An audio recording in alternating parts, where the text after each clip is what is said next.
Mastering Conditionals, a key to fluent English. Hello learners! Welcome to another video in our Intermediate English Grammar series. Today, we're diving deep into an exciting and incredibly important topic: English conditionals.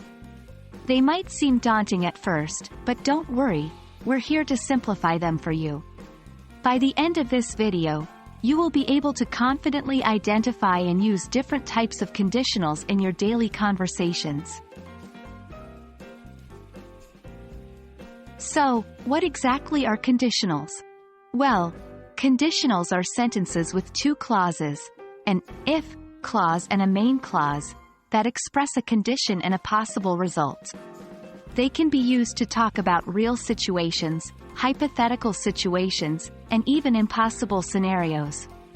And as a result, they're incredibly versatile and very common in English. Now, let's move on to the different types of conditionals. There are four main types: first conditional, second conditional, third conditional, and zero conditional. Each type is used to express different degrees of possibility and time frames.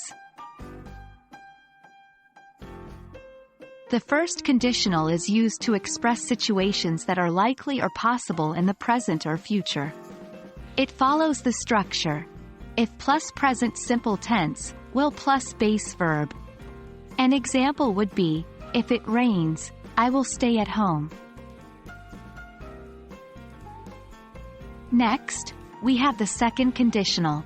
This conditional is used to talk about hypothetical or unlikely situations in the present or future. The structure is, if plus past simple tense, would plus base verb. An example is, if I won the lottery, I would buy a car.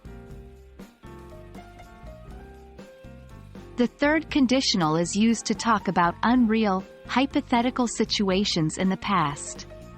We use it to imagine a different past. It follows the structure: if plus past perfect tense, would have plus past participle. For example, if I had studied harder, I would have passed the exam.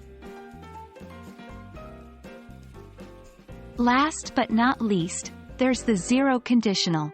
We use this to talk about general truths or habits, things that always happen under certain conditions. The structure is, if plus present simple tense, present simple tense. For instance, if you heat ice, it melts.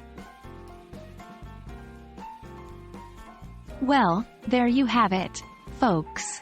That's your rundown of English conditionals. I hope this video has helped simplify these sometimes confusing structures and made them more approachable. With practice and application, you'll master them in no time. Don't forget to test your understanding with the exercises provided in the video description. Happy learning, and see you in our next video.